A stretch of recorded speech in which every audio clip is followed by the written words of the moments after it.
नमस्कार स्वामी भक्तांनो, कसे आहेत तुम्ही? स्वामींच्या कृपेने आनंदित असाल ना? तर आनंदितच राहा. तर स्वामी आपल्या लाडक्या भक्तांना कसे सुंदर विचार सांगतात ते नक्कीच ऐका.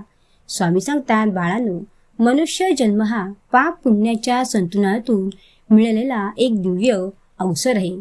त्यामुळे हे आयुष्य वायफळ गोष्टींमध्ये वाया घालवू नका. नाम स्मरण, उपासना यामुळे चांगला विचार मनामध्ये आणा. इतरांच्या कल्याणात हे जीवन खर्च केले तरच दुर्लभ जन्माचे सार्थक होते. आणि ज्या ज्या गोष्टी होत असतात त्या गोष्टी परमेश्वराच्या इच्छेने होत असतात, ही जाणीव ठेवा.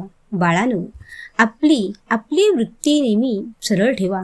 आमच्यावर सोपवलेले आयुष्य कधीच चुकीच्या वाटेवर जात नाही. कारण तुम्ही विचार करता तेवढेच दिसते, पण आम्हाला पूर्ण प्रवास दिसतो. तुम्ही घाबरता, प्रश्न विचारता, पण आम्ही शांतपणे योग्य दिशेने घेऊन येतो.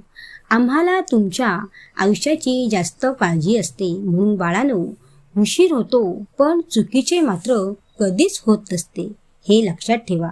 स्वामी सांगतात, बाळांनो, तुम्ही काय करता? कधी कधी तुमच्या चुका मान्य करीत नाहीत. तर बाळांनो, आपल्या चुका आपण मान्य केल्या की आपोआप आपले मन आणि विचार दोन्ही पण स्वच्छ होतात. फक्त चुका मान्य करायला पण हिंमत असावी लागते. बाळांनो, तुमची श्रद्धा हीच सर्वात मोठी शक्ती आहे. आम्ही केवळ मंदिरात नसून प्रत्येक संकटाच्या वेळी तुमच्या शेजारी उभे असतो. आणि बाळांनो, जीवनात अडचणी तर येणारच, कारण त्याशिवाय यशाला चव नसते. संकटात जो डगमगतो तो घाबरतो. त्यामुळे संकटाला कधीच घाबरून जाऊ नका. आम्ही नेहमीच भक्तांच्या हाकेला प्रतिसाद देत असतो. आणि बाळांनो, तुम्हाला काय वाटते की तुम्ही सर्व सहन करता तेव्हा तुम्ही थकता, तेव्हा तुम्हाला परत नव्याने जगण्यास उभारी येते. आणि ते देण्याचं काम आम्हीच करतो ना, तेव्हा तुम्हाला कधीच आम्ही एकटे सोडत नाही. आणि जेव्हा तुम्ही जीवनात खूप आनंदी होता, यशस्वी होता, तेव्हा आनंद जास्त बाळांनो आम्हालाच होतो. असे कधी म्हणू नका की आमच्यासोबत कोणीच नाही. आम्ही तुमच्यासोबतच असू, हे एवढे तुम्ही लक्षात ठेवा. स्वामी सांगतात, बाळांनो, हा विचार मनात ठेवायचा की सर्व काही आता चांगलेच होणार आहे. हा विश्वास मनात कायम ठेवायचा.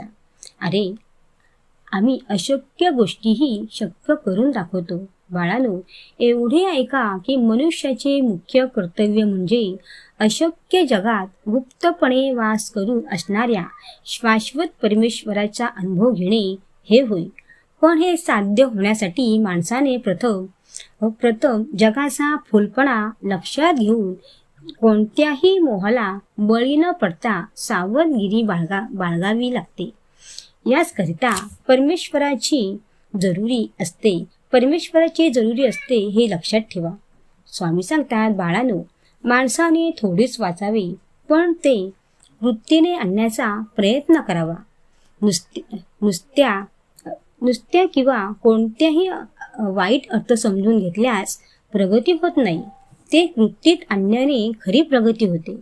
बाळांनो, यश हे तुमच्या रूपावर अवलंबून नसते, ते केवळ तुमच्या कामावर आणि कष्टांवर अवलंबून असते. बाळांनो, तुमचे काम इतके मोठे करा की तुमचे नाव पण आपोआप मोठे झाले पाहिजे. आणि जीवनात कधीच कोणाची बरोबरी करू नका, कारण चंद्र आणि सूर्य आपापल्या वेळी चमकत असतात. तर स्वामी भक्तांनो, कसे वाटले ऐकून? श्री स्वामी समर्थ.